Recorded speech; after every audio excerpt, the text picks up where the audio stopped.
Assalamualaikum warahmatullahi wabarakatuh and hello everyone. In this video, we're going to continue with our 3.2 periodicity, but specifically for the trend in terms of ionisations energy and electronegativity. The second periodic trend that we're going to look at is the ionisations energy. We could divide them into three cases. The first one is first ionisations energy. Next is anomalous in ionisations energy, and the last one gonna be successive ionisations energy. Ionisations energy is the minimum energy required to remove completely 1 mole of electrons from 1 mole of gaseous atoms or gaseous ion. So when it says 1 electron is removed from 1 mole of gaseous atom, it is referring to the first ionisations energy. Means initially you have gaseous atom, once you remove 1 electron, they will become ion. While for 1 mole of electrons removed from gaseous ion, it is referring to the second ionisations energy. Means the second electrons will be removed from the ions and then to become another ions. So we'll talk more about this second ionisations energy when discussing about successive ionisations energy. First ionisations energy will always be removal of only 1 electron from the outermost shell. So this 1 electron in here for this example belongs to the electron at the outermost shell of sodium atom. So the electromagnetic force that attracts this valence electron to the nucleus drops off very quickly with distance. The further away an electron is from the nucleus, the easier it is to pull it away. This means the ionization strength is completely the opposite to the atomic radius we have learned in previous video. So if the atomic radius suggests decreases across a period, it means the first ionisations energy will increase across a period. Same goes to the trend going down a group. We know atomic radius increases down a group, means from here we have small size, down here we have bigger size, and then the ionisations energy will decrease down a group. Element that is located at the bottom group 1 will be the easiest to ionize, means less ionisations energy required due to its biggest size, and the attractions between the valence electron and nucleus is the weakest.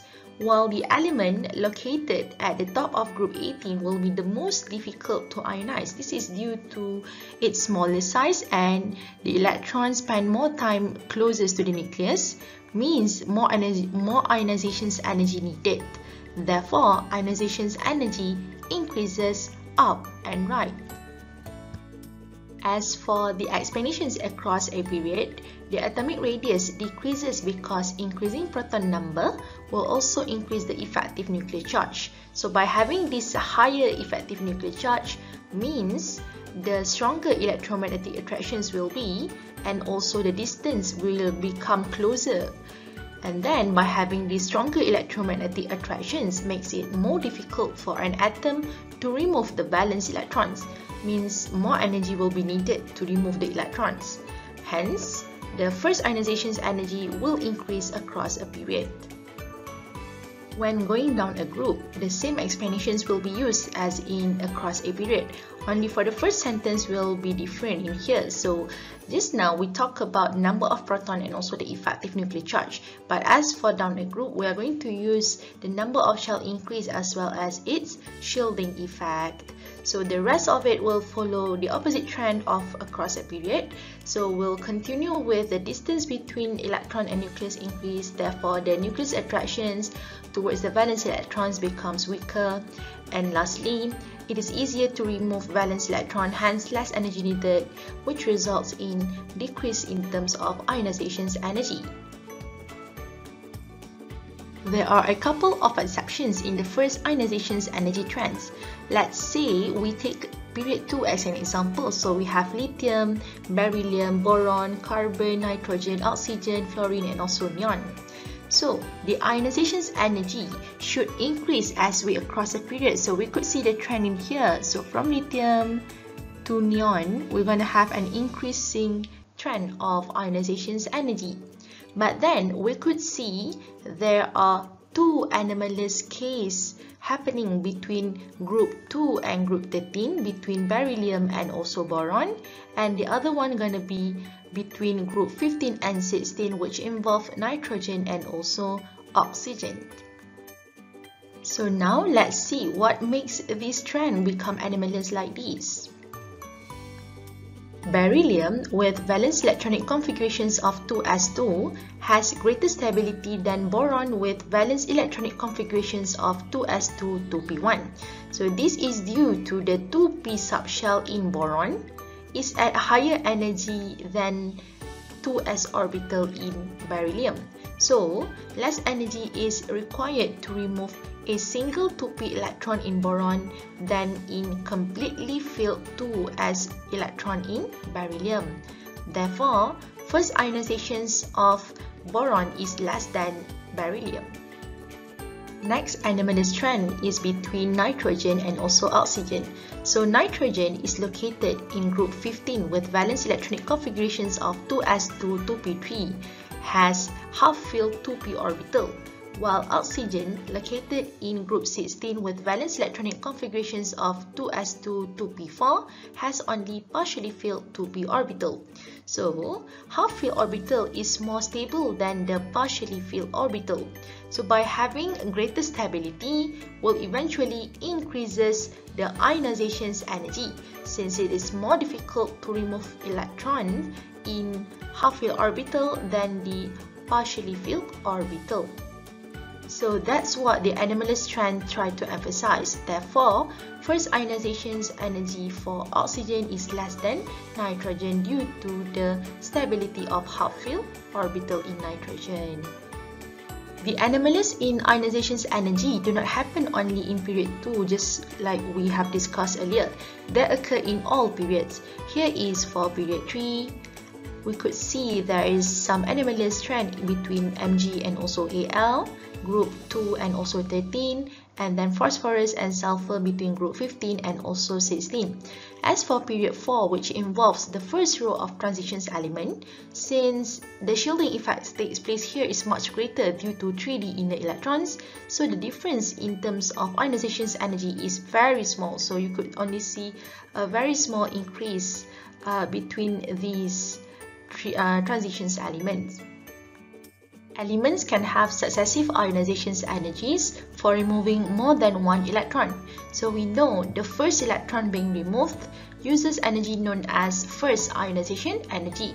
So from this example, we could see one electron is removed from the 2s orbital, which is completely filled, leaving only 2s1. As for successive ionisations energy, we're going to use energy of second, third, fourth, etc. ionisations energy depending on how many electrons an atom can have.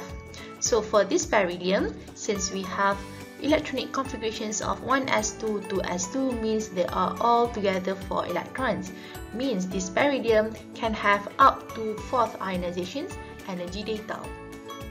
Let's look at the definitions of the second ionisations energy.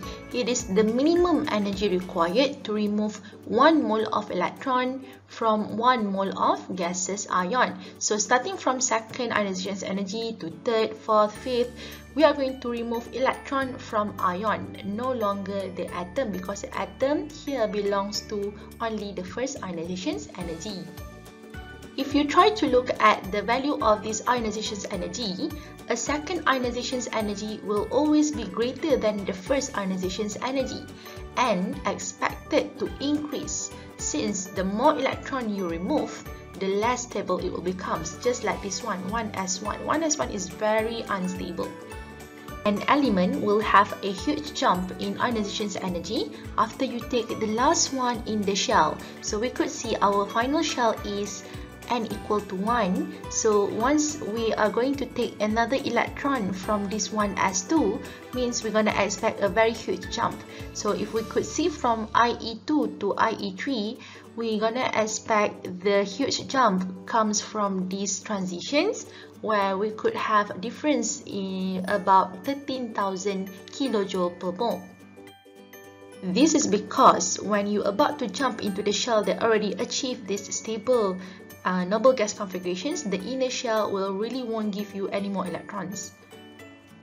To explain about this sudden increase, you must first emphasize at which ionisations energy does this significant increase in energy takes place, and then which electron does it involve. So basically, you could already tell which electron has been removed at which number of electrons from the number of this ionisations energy.